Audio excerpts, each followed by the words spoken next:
Welcome to my first podcast. If you are here, you probably either know me personally or you have seen me on Instagram at Yid with a Lid. If not, try and follow. Do 60-second short videos every day with a Torah idea that'll hopefully change your day and your mindset. I've been talking about doing this podcast for quite some time, and I've been looking for a partner to do it with, figuring maybe you guys would get more enjoyment from me bouncing some of these ideas off of someone else, and God willing, as this show goes on, we can go in that direction. I do have some potential guests in mind, but in the meantime, I've spent so many months figuring out how I'm going to get this started, when I'm going to get this started, and I realized that I've just been wasting a lot of time not doing anything.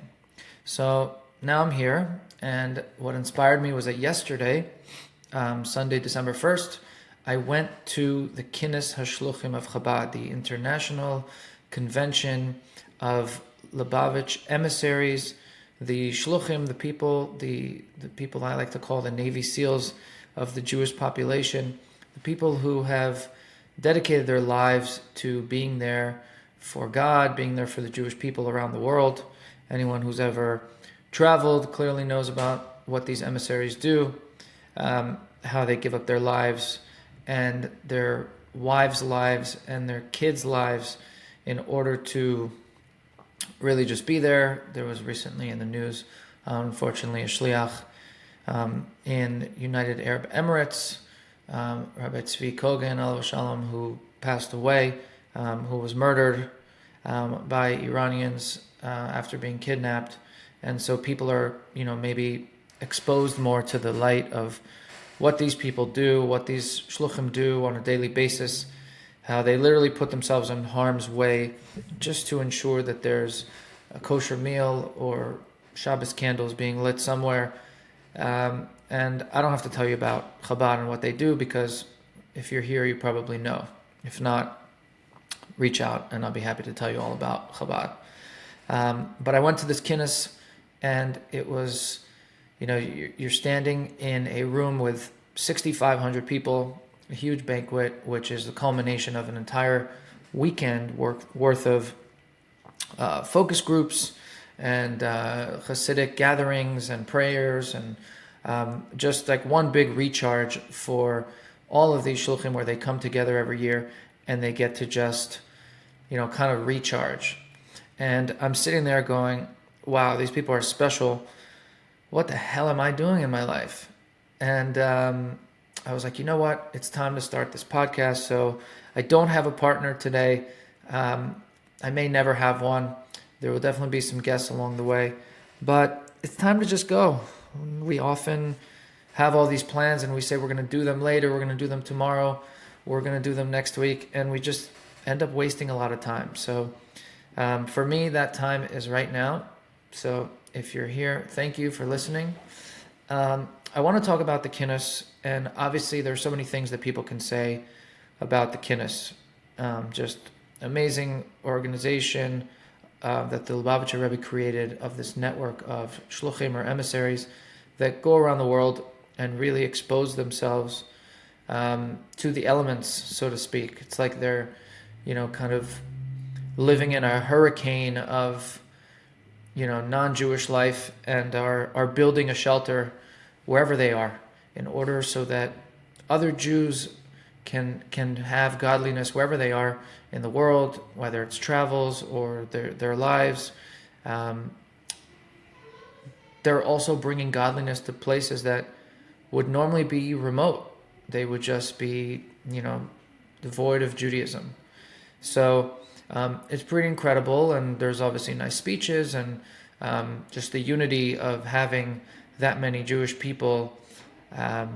It's like a Navy SEALs convention, and you get to see the cream of the crop that the Lubavitch Rebbe chose over the course of many, many, many years, more than 50 years, and just watching the roll call that they do every year of the shluchim from every single country. 110 countries in the world have shluchim. There's thousands and thousands and thousands of them. It's pretty amazing how many there are in remote countries and just the dense population of how many shluchim there are in major countries like the United States and Israel, it's pretty wild.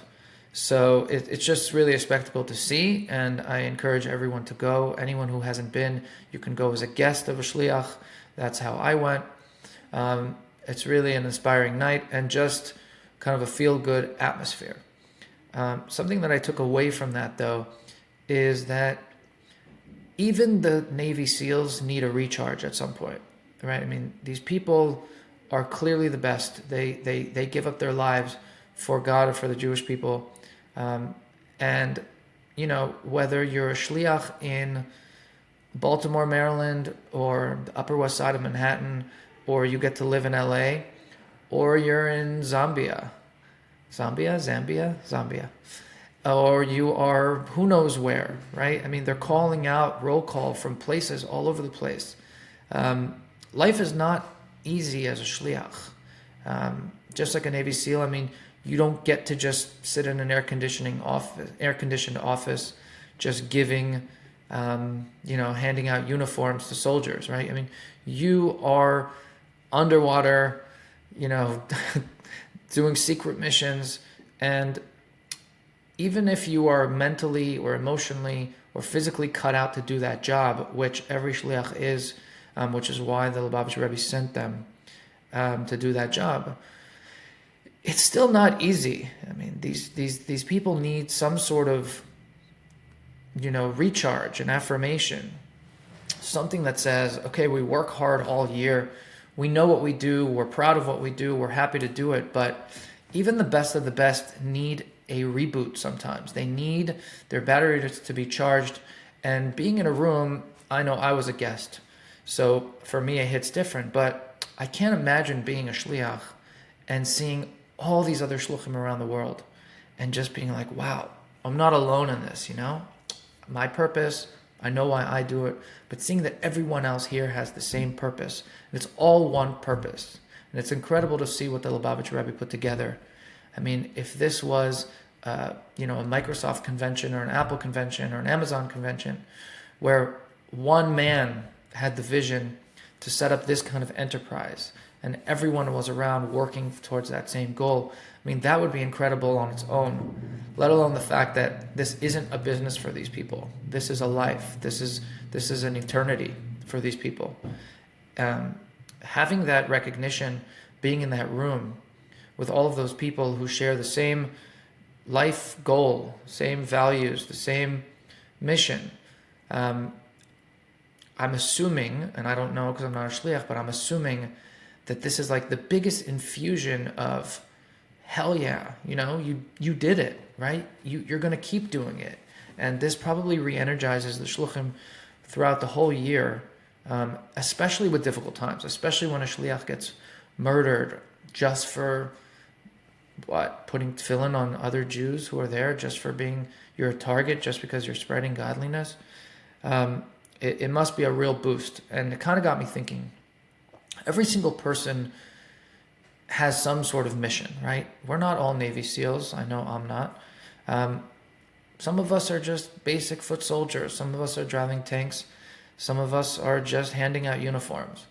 Whatever that is, we always get tired at some point. There's always a time where it's just like, okay, I got it. This is what I do. I know I have to do it, but I need a recharge. I need a boost.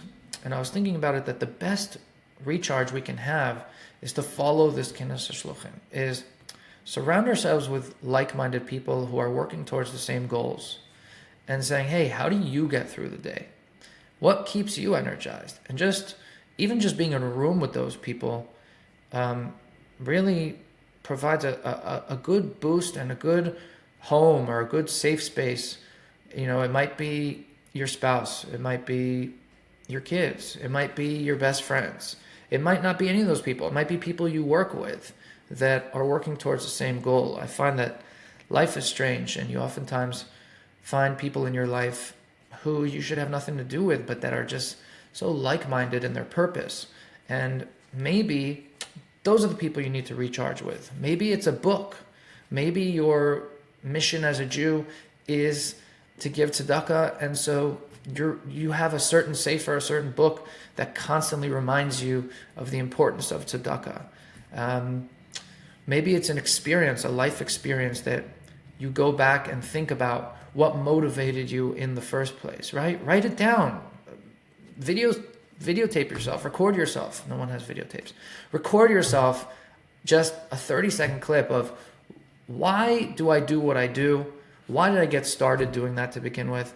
And when everyone has little dips, right? I mean, everyone has little dips of lack of inspiration. I make videos every day for 60 seconds or 90 seconds. And sometimes it's hard, right? It's like I'm not really feeling it today. Like someone pissed me off, or I'm busy at work, or I'm just tired, man. Who knows, right? Whatever it is, find that source of inspiration. Find that, whatever it is that got you started, whatever it is that keeps you going, point to that. Find it. Reflect on it. I know that for me, if I spend 30 seconds a day, and especially after this Kinnas, watching these people giving up their lives for the cause, if I spend 30 seconds in a day just saying, what is my cause? What's my purpose? Why do I even do this? Now, for me, on a business level, I make headstones every day, right? I see people who have lived full lives and people who have lived shortened lives. I see what their families see. I see what their families feel. And I see what people write about them on their headstones, right? And something I think about often is, just to recharge is, what do I want my headstone to say? What are the people around me going to say? What are they going to write on my headstone? And that pushes me to think about who I want to be as a person. Once I define who I want to be as a person, I now spend time and say, okay, well, how do I get there? Once I decide how I get there, and I have that roadmap just planned out, then when things start to, sort of come apart, or when I start to lose inspiration, I can revert back to the roadmap. I can say, okay, I remember this, right? I remember that I thought about my headstone, and then I decided what I want to be and what I want to do with my life. And then I mapped out how to get there. And now that I know, I can go back and just look at the guide, right? It might be a mental guide. It might be I wrote it down somewhere. I have a spreadsheet of these things. You don't have to be as intense as I am about it. But it keeps me focused. It keeps me centered, right? Whatever that is for you, I think you should write it down. And I think you should be able to revert back to it. And at first, it might be something that you have to think about every single day, right? It might take 10 seconds or 10 minutes or 30 seconds or whatever it is that gets you to say, what am I focused on, and what am I doing, and why am I doing it, and how do I go about it? So that the days that you're not motivated, or that you lose sight of the end goal, or why you're even there in the first place, you can just go back and revert to that. So I would task all of you, whoever's listening, to just think about what that is for you. And no one can tell you what your mission is. You know deep down inside, just like Yitzchak dug wells because there was water already in there. He didn't need external water. He knew all you have to do is remove the coarse layers and you'll find it. Every single one of us has that inspiration of where we are and where we're supposed to go and what we're supposed to do about it. So if you just spend 30 seconds a day and narrow that down, just find a way to reflect on that. Find a way to create your own Kinnas Hashluchim. Whatever that is, the book, the people in your life, maybe just a mental exercise of going through that, how you got there and where you're going, figure that out. And once you do, find a way to make that a common habit. Make that a routine exercise. And it'll keep you on your path and will keep you successful. Anyway, thank you for listening. I hope you guys have a great day, and I will see you in the next one.